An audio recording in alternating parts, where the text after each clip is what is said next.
Calculations నేను share చేశాను, చూసారా మీరు గ్రూపులో. మీరు కొంతమంది గూగుల్ ట్రాన్స్లేట్ ఉపయోగించుకుంటే తెలుగులో ట్రాన్స్లేట్ చేసుకోవచ్చు. కొన్ని ఫోన్లలో ఉంటుంది ఆ ఆప్షన్ గూగుల్ ట్రాన్స్లేట్.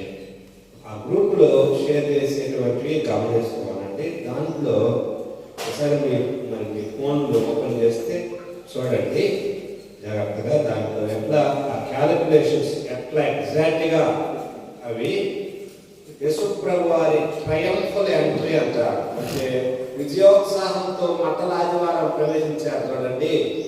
మట్టల ఆదివారం నాకు అప్పటికి 69 వారాలు కంప్లీట్ అయిపోతాయి. 69 వారాలు ఎగ్జాక్ట్గా మట్టల ఆదివారంలో కంప్లీట్ అయిపోతుంది.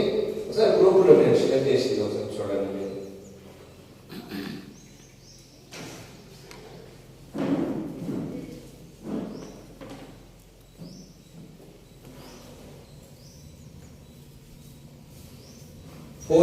years చూడండి పైన 480 years Jewish and Gregorian calendar చూసారా. ఓకే, అక్కడ 7x7 అంటే 7 వారాలు ఇచ్చాడు ముందు. ఆ తర్వాత 62x7. ఇక్కడ వచనంలో 9వ అధ్యాయంలో చూస్తే ఒకసారి జాగ్రత్తగా చూడండి.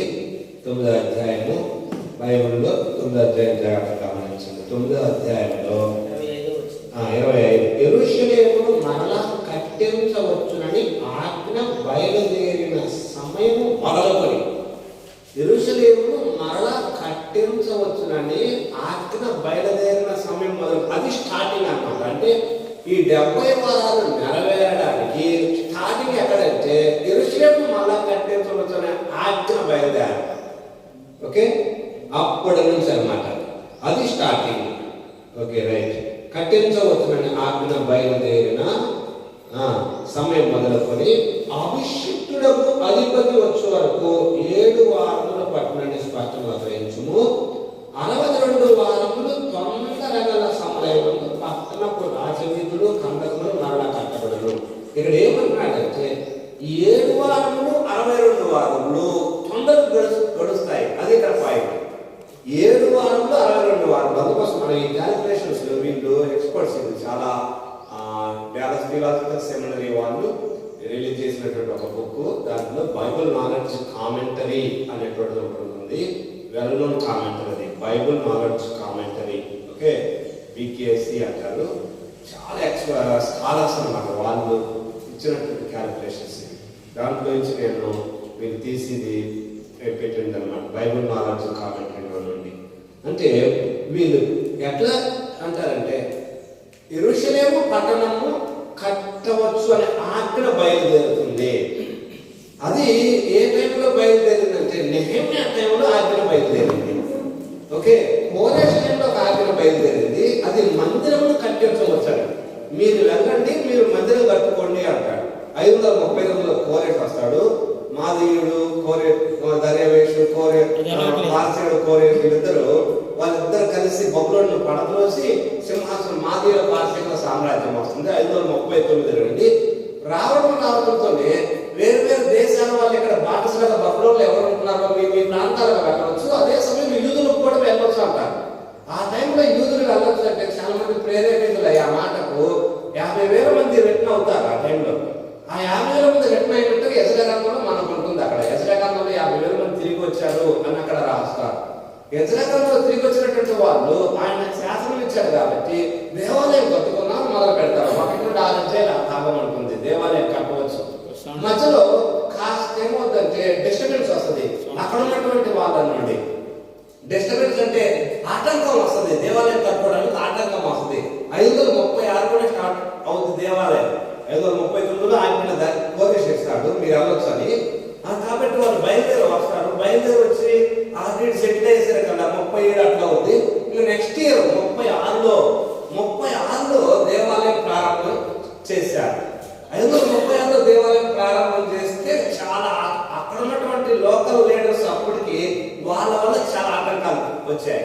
ఈ ఆటంకాలు రావడంతో అటు ఇటుగా 536 నుండి 520 వరకు అంటే 16 ఏళ్ళు జస్ట్ ఆగిపోయింది దేవాలయం. దేవాలయం పని ఆగిపోయింది 16 ఏళ్ళు. ఓకే, ఎప్పుడైతే ఈ పని ఆగిపోయిందో ఈ ఈ మధ్యకాలంలో ఏం చేశారంటే వీళ్ళు వాళ్ళు ఇల్లు కట్టుకోవడం మొదలు పెట్టారు. అందుకోసం హగ్గై అంటాడు, దేవాలయం పాడైపోయి ఉంటే మీరు సన్నటి వేసిన ఇళ్లలో మీరు నివాసం ఉండటం న్యాయమా, ఒకసారి ఆలోచించండి అని హగ్గై జకర్యాలు ఆ టైంలో ప్రవక్తలుగా దేవుడు చెప్తాడు. కాబట్టి హగ్గై జకర్యాలు వచ్చేసి దేవాలయం యొక్క ఇంపార్టెన్స్ గురించి మళ్ళా జనాన్ని మోటివేట్ చేస్తే ఓకే, మళ్ళా వాళ్ళు అప్పటికి దర్యావేష్ ఉంటాడు బబులోనులో, దర్యావేష్. ఆ దర్యావేష్ని ఏమంటారంటే రిక్వెస్ట్ చేస్తారు, అయ్యా ఇదిగో అంతకుముందు కోరేష్ గారు మాకు ఆజ్ఞ ఇచ్చారు దేవాలయం కట్టుకోమని, కాబట్టి కొద్దిగా చూడండి, గమనించండి, ఆయన ఇచ్చినటువంటి ఆజ్ఞ మరి ఆటంకాలు వచ్చాయి, ఆయన శాసనం రాశారు అంటే చూడండి అని విధమంటే అప్పుడు వీళ్ళు లెటర్ రాస్తే అది ఎజ్రాలో ఉంటుంది. ఆ లెటరు అరే వెతకండి అంటారు దర్యావేష్, వెతికితే దొరుకుతుంది, ఖజానాలో దొరుకుతుంది. ఆ లెటర్ను బట్టి ఓకే కోరేష్ గారు ఆజ్ఞ ఇచ్చారు, ఆ ఆజ్ఞ మళ్ళీ అమలు చేయండి అని చెప్పేసి దర్యావేష్ ఆజ్ఞ ఇస్తే అప్పుడు మొత్తం రిసోర్స్ మొత్తం ఆ దేవాలయం కట్టుకోవడానికి మళ్ళీ స్టార్ట్ చేస్తారు.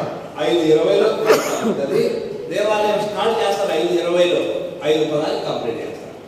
4 ఏళ్లలో దేవాలయం కంప్లీట్ చేయబడింది. కాబట్టి మనం చూసేది ముందున్న 2 ఆజ్ఞలు, ఒకటి దర్యావేష్ ఇచ్చింది, ఇంకోటి కోరేష్ ఫస్ట్ ఇచ్చింది. ఆ 2 దేవాలయం కట్టుకోవడానికి ఇచ్చిన ఆజ్ఞలే. కానీ నెహెమ్యాలో ఇచ్చినటువంటి ఆజ్ఞ, నెహెమ్యాలో దొరుకుతుంది మనకు, నెహెమ్యాలో ఇచ్చినటువంటి ఆజ్ఞ యెరూషలేమును మళ్ళా కట్టించవచ్చు. అదే ఇక్కడ మాట్లాడేది దాని 10:9లో యెరూషలేమును మళ్ళా కట్టించవచ్చు అంటే అర్థం ఏంటి? దేవాలయం గురించి కాదు, ఇక్కడ యెరూషలేం పట్టణం. నెహెమ్యాకు అర్థమైంది ఏంటంటే యెరూషలేం చుట్టూ ప్రాకారాలు లేవు అని అర్థమైంది.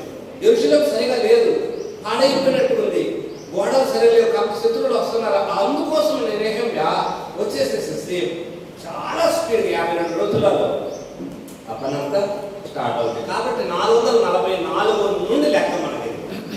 ఓకే, 444 నుండి లెక్క. ఇక్కడ మీరు చూడండి, నేను అందుకోసం అక్కడ మార్చ్ 444 మార్చ్ 5 రాశారు కింద చూసారా? మార్చ్ 5 444 మార్చ్ అభిషక్తుడు వచ్చే వరకు, తర్వాత తొందరగా 62 వారములు, కందకములు, రాజకీయులు తప్పించబడడం అనేది అన్నింటినీ యాడ్ చేసుకుంటారు. 2 అవును, 7 + 62. అందుకోసం ఆ లెక్కలు అక్కడ అట్లా ఇచ్చారు. చూడండి మీరు జాగ్రత్తగా చూస్తే, అంటే 7 7 49 62 × 7 అదొక సంవత్సరాలు. కాంటెక్స్ట్ గా చూస్తే కింద అభిషక్తుడు నిర్మూలన వరకు అనేది మనకు అర్థమవుతుంది. అంటే క్రీస్తు మఠం గురించి అటు పిమ్మట అని ఉంటుంది అక్కడ ఒక మాట. ఓకే, 62 వారంలో జరిగిన పిమ్మట అనిందా లేదా? 26 అంటే 62 వారాలు జరిగిన తర్వాత, అంటే ట్రయంఫుల్ ఎంట్రీ అయిన తర్వాత అంటే మట్టల ఆదివారం అయిన తర్వాత, మట్టల ఆదివారం దగ్గరికి ఈ 62 + 7 69 వారం కంప్లీట్ అవుతుంది. అంటే ఈ మట్టల ఆదివారం జరిగిన తర్వాత అటు పిమ్మట అంటారు. అటు పిమ్మట ఏమీ లేకుండా, అంటే ఏ కారణం లేకుండా అభిషిక్తుడు నిర్మూలన చేయబడను. అది మనం చూస్తాము శ్రమల వారంలో, గుడ్ ఫ్రైడే రోజున. ఓకే, ఇక్కడ చూడండి, అక్కడ మీ క్యాలిక్యులేషన్స్ ఇన్ని రోజులు వస్తాయి అని ఉంది చూసారా? ఈ మామూలుగా ఈ క్యాలెండర్, జూయిష్ క్యాలెండర్, గ్రిగోరియన్ క్యాలెండర్లో 444 BC నుండి 33 AD వరకు కదా, 476 సంవత్సరాలు. ఎందుకంటే ఇక్కడ 365 రోజులు కాబట్టి 476 సంవత్సరాలు వచ్చింది. తర్వాత దానికి ఇంకా ఏమి యాడ్ అవుతాయంటే అక్కడ ఇచ్చాడు చూడండి జాగ్రత్తగా. 116 లీప్ సంవత్సరాలు ఉంటాయి కదా, ప్రతి 4 సంవత్సరాల ఒకసారి లీప్ సంవత్సరం వస్తుంది కదా, ఫిబ్రవరి 29 వస్తుంది అది. కాబట్టి అవి కొన్ని రోజులు యాడ్ కావాలి, 116 రోజులు అవి యాడ్ అవుతాయి. 24 రోజులు అంటే మార్చ్ 5 నుండి మార్చి 30 వరకు. అక్కడ మార్చి 5 కదా, 444 మార్చి 5 స్టార్ట్. ఇక్కడ మార్చి 30 అంటున్నాం. అభిషిక్తుడు వచ్చేది ఇప్పుడు మార్చి 30న. అభిషిక్తుడు మట్టల ఆదివారం వచ్చింది మార్చి 30న. కాబట్టి ఆ మధ్యలో ఉన్నది 24 రోజులు. మొత్తం యాడ్ చేసుకుంటే అక్కడ ఇక్కడ ఈక్వల్ అయిందా కాలేదా? అది ఇంకేమైనా డౌట్ ఉందా మీకు? ఎవరైనా అయ్యారు క్లారిటీ వచ్చిందా? చూడండి, నేను అనేది అభిషిక్తుడు వచ్చు వరకు అనే ఆ కాంటెక్స్ట్ ఏమని ఉండొచ్చు? అభిషిక్తుడు రావడం అంటే అదే యేసుప్రభు వారు మాట్లాడే రోజు రావడం. అభిషిక్తుడు అనాయింటెడ్ మెస్సయ, అభిషిక్తుడు అంటే మెస్సయ వాళ్ళు అనే మాట అనాయింటెడ్ మెస్సయ వచ్చే వరకు వాళ్ళ అభిషిక్తుడు రావడం. ఓకే, జెరూసలేముకు రావడం, విజయోత్సవం. అందుకోసం యేసుప్రభు వచ్చినప్పుడు హోసన్నా హోసన్నా అన్నారు కదా. హోసన్నా అని ఎందుకు అన్నారు? హోసన్నా అంటే రిలీజర్స్ అన్నారు. హోసన్నా అంటే సేవస్, మమ్మల్ని కాపాడండి మమ్మల్ని కాపాడండి అని కేకలు వేశారు. హోసన్నా అంటే అర్థం, హోసన్నా అంటే రిలీజర్స్, రిడీమర్స్, మమ్మల్ని విడిపించండి అని అర్థం. హోసన్నా అంటే అర్థం మమ్మల్ని విడిపించండి అంటే అర్థం ఏంటి? వాళ్ళు మెస్సయ వస్తే ఈ రోమన్ యొక్క పరిపాలన నుండి మనల్ని విడిపిస్తారని ఎక్స్పెక్టేషన్స్ లో ఉన్నారు వాళ్ళు. అందుకు వాళ్ళందరికీ కేకలు వేశారు. ఓ మెస్సయ వచ్చాడు, ఓ మనకి ఇప్పుడు రిలీజ్ వస్తుంది, మెస్సయ వచ్చాడు మనకు రిలీజ్ వస్తుంది. మెస్సయ అంటే అక్కడ పాయింట్ అభిషేకుడు, అనాయింటెడ్ మెస్సయ, అది అక్కడ మాట్లాడారు.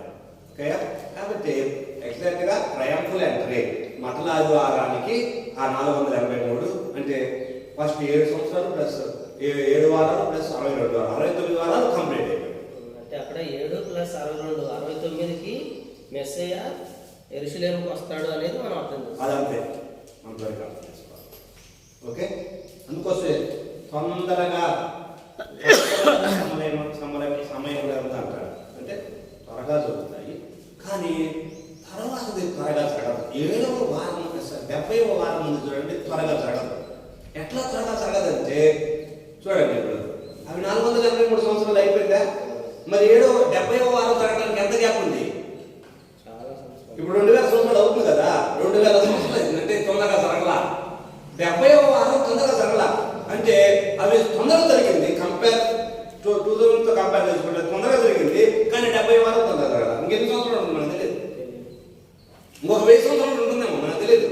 కొంతమంది అనుకున్నట్టు 2028 లేదా 2030లో ప్రోగ్రామ్ మనకు తెలియదు. కానీ ఎన్ని సంవత్సరాలు నడుస్తుందో మనకు తెలియదు. కాబట్టి అంత తొందరగా జరగడంలా 70వ వారం, 70వ వారం ఆ తర్వాత ఏం జరుగుతుందో అక్కడ తెలుస్తుంది.